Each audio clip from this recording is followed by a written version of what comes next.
Femme sortait courir tous les soirs. Mais son mari Christian en a profité pour la renverser avec sa voiture. Christian a vu dans le rétroviseur que Léonora était encore en vie. Il l'a écrasée vivante. Ce n'est que lorsqu'il a été sûr que Léonora était morte que Christian s'est éloigné. Il est retourné au bureau et a salué ses collègues, pour se créer un alibi. De retour chez lui, Christian est en état de choc et s'apprête à boire un verre pour se calmer.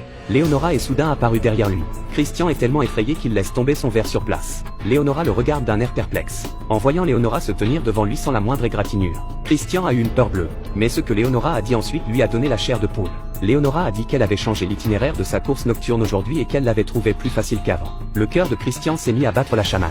A-t-il écrasé quelqu'un d'autre? S'il a tué sa femme, c'est parce que Léonora refusait de divorcer. Il y a quelques nuits, le téléphone portable de Christian a soudain reçu un message. Qui pouvait bien le chercher au milieu de la nuit? Léonora a immédiatement demandé à voir le GSM de Christian. Christian allait lui faire faux bond. Mais quand le sixième sens d'une femme se met en marche, elle ne s'arrête pas tant qu'elle n'a pas mis la main sur lui. Christian a cassé son téléphone portable à la hâte. Mais son geste a renforcé les soupçons de Léonora. Le lendemain, Léonora s'est radoucie et a proposé à Christian de l'aider à réparer son téléphone. En fait, elle en a profité pour vérifier le contenu du téléphone. Elle découvre alors le gros problème. Christian était très proche de son nouvel assistant. Leur sourire lorsqu'ils étaient ensemble ont fait mal au cœur de Léonora. Peu après, l'entreprise de Christian a organisé un cocktail. Léonora s'est mise sur son 31 pour y assister. Mais elle voit Christian avec sa nouvelle assistante. La jeune fille était jeune et belle, loin de son âge mûr. Mais elle ne veut pas renoncer à son mariage. Elle est donc allée parler à Christian. Mais elle les a vus se rapprocher. Léonora n'a rien dit. Pour le bien de sa famille, elle a choisi de supporter cette situation. Mais le lendemain, Christian a pris l'initiative de se montrer. Il demande le divorce.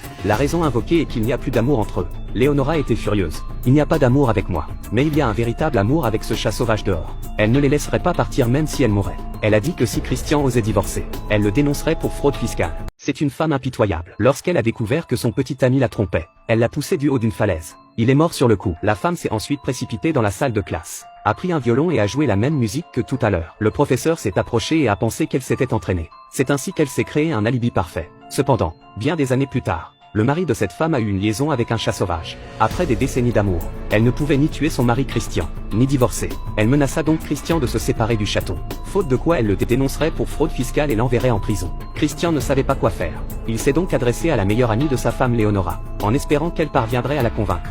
Mais elle lui a dit qu'elle ne pouvait rien faire. Et elle a dit autre chose à Christian. Léonora avait tué quelqu'un, et c'était son petit ami infidèle. Et la police n'a trouvé aucune preuve. Il lui a dit d'être prudent et de ne pas provoquer Léonora. Mais Christian a une idée. Il s'est rendu sur les lieux du crime, espérant y trouver des preuves.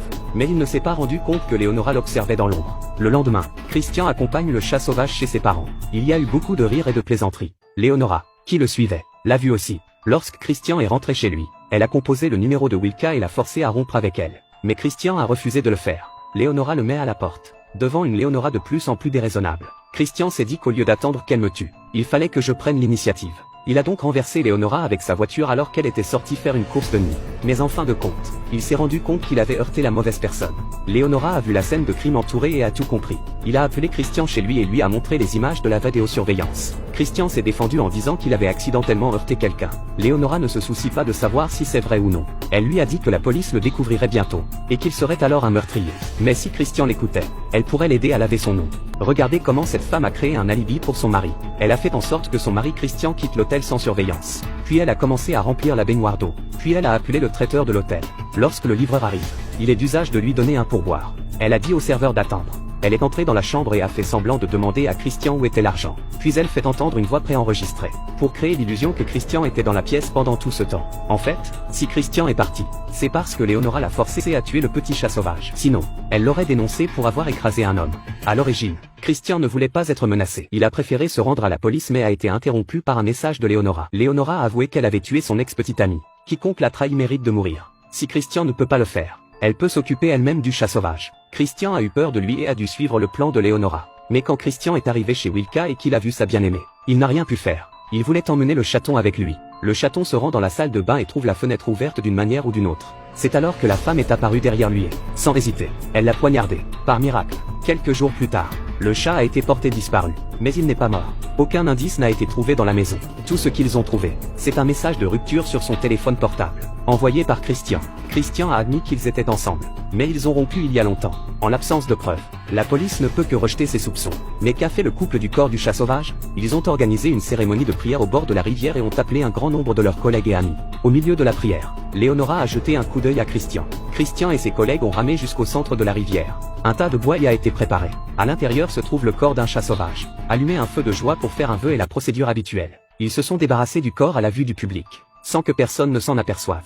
Peu après, ils ont chargé leur sac dans la voiture et étaient prêts à partir pour une nouvelle vie. Elle l'enverra en prison pour trouver l'amour.